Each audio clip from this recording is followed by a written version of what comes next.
Yes.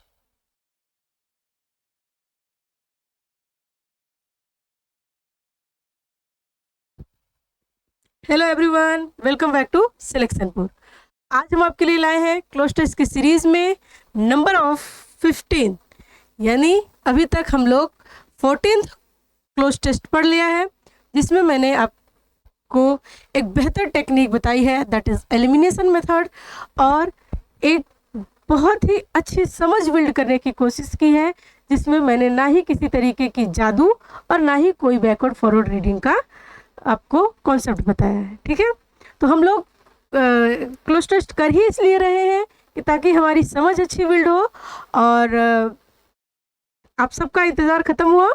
हम सबको पता है कि एसएससी का कैलेंडर आ गया है, तो अब अपनी तैयारी और ज़ोर शोर से करनी है। तो इसी चैनल पे हम आपके लिए कल एक स्ट्रेटेजी वीडियो और उसके बाद उससे रिलेटेड एक मॉक टेस्ट डेली प्रैक्टिस करेंगे, जिससे हम चीज़ों को आसानी से कर पाए। खैर, ये तो है आगे की बात है। अभी रिसेंट हमें क्या करना है, रिसेंट हमें एक क्लोज टेस्ट सॉल्व करना है और एक अच्छी समझ बिल्ड करनी है। मैंने क्लोज टेस्ट सॉल्व करने के लिए मैंने आपको बताया कि किसी भी तरीके की मुझे न्यूज़पेपर रीडिंग की कोई ज़रूरत नहीं है। हम बस क्लोज टेस्ट को ही डेली बेसिस पे प्रैक्टिस करेंगे तो हमारा क्लोज टेस्ट बनने लगेगा। हमें ज़रूरत ही नहीं है कि हम वो पढ़े न्यूज़पेपर। ठीक है, तो आइए शुरू करते हैं। क्लोज टेस्ट शुरू करने का, क्लोज टेस्ट सॉल्व करने का सबसे पहला रूल कि आप क्लोज टेस्ट को पूरा बहुत ही अच्छे तरीके से पढ़ेंगे। ठीक है, अभी हमारे पास देखिए जो 25 का पेपर दे रहे हैं वो जनरली बहुत दिन से तैयारी करते आए हैं। जो 26 का देंगे वो बच्चों को अगर 5 मिनट का भी समय लग रहा है इस पैसेज को पढ़ने में, 10 लाइन पढ़ने में, if you are getting 5 minute time, so don't worry. अगर आप ये 10 लाइन पढ़ने में 5 मिनट का भी टाइम ले रहे हैं तो कोई बहुत बड़ा इशू नहीं है, लेकिन आप इसको रेगुलरली टाइम को कम करते जाइए, ये मैटर करता है, ताकि आप इस 10 मिनट को 2 और 3 मिनट्स में कन्वर्ट कर पाए। इसके लिए आपको रिगरस प्रैक्टिस करनी पड़ेगी। डेली प्रैक्टिस तो चलो ठीक है, उसके लिए आपको रिगरस प्रैक्टिस करनी पड़ेगी, और रिगरस प्रैक्टिस करने के लिए आप अपने कंफर्ट, अपने टाइम के हिसाब से number of cloze test decide कर सकते हैं। जैसे अगर मेरे पास टाइम है तो हम 2 क्लोज टेस्ट करेंगे, मेरे पास और टाइम है तो हम 3 क्लोज टेस्ट करेंगे। अगर मेरी इंग्लिश बहुत वीक है तो हम एक दिन में 3-3, 4-4 क्लोज टेस्ट पढ़ते रहेंगे, ताकि मेरी इंग्लिश ठीक हो जाए। और आप ये जान लीजिए कि जनरली एक क्लोज टेस्ट नाम तो एक होता है, लेकिन उसमें क्वेश्चन 5 होते हैं, नंबर 10 होता है। एक क्लोज टेस्ट सॉल्व करने के लिए 10 नंबर आपको मिलते हैं, और आप अगर 5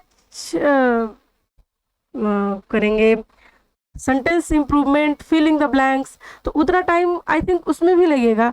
तो यानी ये एक डिसाइडिंग फैक्टर है कि इससे आपका जो है सिलेक्शन डिसाइड करता है ये क्लोज टेस्ट, इसलिए हम इस पर अच्छा खासा टाइम देंगे। तो मैंने आपको बताया है। कट रहा है क्या? 50 बार चलो ठीक है, ठीक। तो हमने आपको बताया है कि आप जो है क्लोज टेस्ट की रिगरस प्रैक्टिस करते रहिए, और आपके लिए हम लाए हैं एसएससी सीपीओ प्री का क्लोज टेस्ट। और आप देखिए कि इसकी लैंग्वेज कितनी इजी है, और मतलब ये आपको बताता है कि मैं कितना इजी हूँ। मुझको सॉल्व करने के लिए किसी भी प्रकार के न्यूज़पेपर को पढ़ने की ज़रूरत नहीं है। न्यूज़पेपर की लैंग्वेज बहुत टफ होती है।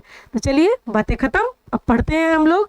आप वीडियो को पॉज कीजिए और इसको पढ़िए। जो बच्चे पढ़ लिए हैं वेल एंड गुड, जो नहीं पढ़ पाए हैं वो वीडियो को पॉज करके पढ़ेंगे। सीरीज ऑफ सेल और आयरी और with metal cloth her left upper arm all the way, ये वे लिखा हुआ है, way down to her fingers. देखिए क्या कह रहा है। ये जो क्लोज टेस्ट है ये म्यूजियम में रखे एक लेडीज़ के डमी की बात कर रहा है कि ये जो सीरीज है ऑफ सिल और आयरी और थिन मेटल, या तो ये किसी सिल से बना है या आयरी से बना है या पतले मेटल के कपड़ों से बना है। Her left her left upper arm all the way down to her fingers. और जो उसके लेफ्ट अपर आर्म्स हैं वो उसके मतलब लेफ्ट अपर आर्म से कुछ ऐसी चीज़ें हैं कि जो उसके फिंगर्स तक जा रही हैं। ठीक है। A necklace, 3 pendants bunched together and a few bangles above and elbow and। चलिए शुरू करते हैं। आपने इसको पढ़ लिया। देखिए, अ सीरीज ऑफ सिल और आइवरी और थिन मेटल क्लोथ हर लेफ्ट अपर आर्म। देखिए ये कह रहा है कि अपर आर्म है ना, और ये क्या कह रहा है, टो रिंग। जब आर्म की बात कर रहे हैं तो टो रिंग की बात हम कैसे कर सकते हैं? टो रिंग यानी अंगूठा है ना, तो अंगूठे में जो रिंग पहनी जाती है उसको टो रिंग कहते हैं। एंकल, एंकलेट यानी पायल। ईयर रिंग, बात हम आर्म की कर रहे हैं, और earring, anklet, toe ring तो जनरली नहीं होगा।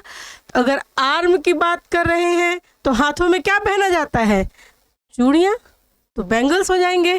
ठीक है। देखिए कितना आसान है, तो बहुत ज़्यादा बातों में नहीं फंसना है, आप खुद प्रैक्टिकल करके देखेंगे तो आपको समझ आएगा। ठीक है। चलिए दूसरा क्वेश्चन देख लेते हैं। A necklace a necklace, 3 pendants bunched together and a few bangles above the elbow। कह रहा है कि ये कैसी महिला, आई थिंक वो राजस्थान की महिला है, जो चूड़ी पहनी है तो नीचे वाला तो उनके फिंगर तक जा रहा है, लेकिन ये अपर आर्म में भी कुछ चूड़ियाँ हैं, और ये जो नेकलेस पहनी है उसमें 3 पेंडेंट बंच्ड हैं। तो अब आप मुझे बताइए कि अ नेकलेस 3 पेंडेंट इन होगा, नेकलेस के अंदर 3 पेंडेंट होंगे? नहीं। नेकलेस के ऊपर 3 पेंडेंट होंगे? नहीं। बाई तो जनरली होगा ही नहीं, तो यानी नेकलेस के साथ नेकलेस में 3 पेंडेंट लगे हुए हैं और एक दूसरे से क्या है, बंच्ड है। And a few bangles above the elbow, और कुछ चूड़ियाँ ऊपर भी है, यानी वो म्यूजियम में रखे गए डमी की बात कर रहा है। वो बता रहा है कि कैसे, मतलब कोई देख के गया है और अपने घर वालों को एक्सप्लेन कर रहा है। आप ऐसी चीज़ों से रिलेट कर देखिए कि आप एक म्यूजियम में एक ऐसा पुतला देख के गए हैं और अपने घर वालों को बता रहे हैं कि वो पुतला कैसा था, है ना, कि वो आप बता रहे हैं कि उसकी नीचे वाली चूड़ियाँ तो उसके फिंगर को टच कर रही थी, लेकिन उसके ऊपर एल्बो के ऊपर भी चूड़ियाँ थी, है ना, और उसके गले में कैसा था, 3 पेंडेंट वाला बंच्ड नेकलेस था, है ना। एक नेकलेस था जिसमें 3 पेंडेंट बंच्ड थे। आगे देखिए, द एल्बो एंड, अभी हम कुछ देख के जाते हैं तो बताते हैं ना। The elbow and on the right hand display almost modern art. एक हाथ में तो ऐसा दिखा था और एक हाथ बिल्कुल मॉडर्न आर्ट की तरह दिख रहा था। तो अब आप मुझे बताइए, एल्बो की बात कर रहे हैं हम, तो क्या एंकल आ सकता है? नहीं, बिल्कुल भी नहीं भाई। जब हम बात एंकल की कर रहे हैं, जब हम बात एल्बो की कर रहे हैं, एल्बो हाथ का एक हिस्सा होता है, तो एंकल कहाँ से चला आएगा? गलत है। वेस्ट, कमर, ये भी नहीं होगा। टो, पैर का अंगूठा, ये भी नहीं होगा। जब बात हम हाथ की कर रहे हैं तो एल्बो एंड रिस्ट, यानी ये वाला हिस्सा और कलाई, है ना। चलिए और देखिए आगे क्या कर रहा है, on the right hand display on almost modern art, और ये बिल्कुल मॉडर्न आर्ट की तरह लग रहा था। She speaks of ever hopeful human spirit, ऐसा लग रहा था कि जैसे ये आशा की प्रतीक है ना, ऐसा लग रहा था जैसे कि ये आशा की प्रतीक है, आशा, है ना। चलिए अब देखिए, कह रहा है कि एल्बो, अच्छा ये हो गया modern. She speak of ever hopeful, इस होपफुल से हमें पता चल रहा है कि हमें कुछ तो पॉजिटिव वर्ड चाहिए, पॉजिटिव वर्ड चाहिए, लेकिन आप देखेंगे अनबिलीवेबल, यानी जिस पे भरोसा ना किया जा सके। हम देख रहे हैं कि यहाँ पे तो चाहिए पॉजिटिव वर्ड, लेकिन दिस वर्ड इज नेगेटिव, तो डेफिनेटली हम इसे एलिमिनेट कर सकते हैं। मैंने आपको बार बार बताया है कि अगर हमें पता चल जाए कि ये जो क्लोज टेस्ट है ये पॉजिटिव है, तो हम नेगेटिव वर्ड्स को आसानी से एलिमिनेट कर सकते हैं। अब देखिए, अनग्रेटफुल, अनग्रेटफुल यानी ये भी नेगेटिव वर्ड है ना। अनसेफ यानी सुरक्षित नहीं है, ये भी नेगेटिव वर्ड है। हम बात तो कर रहे हैं आशा की, है ना, लेकिन ये बात कर रहे हैं निराशा की, it mean it's a negative word.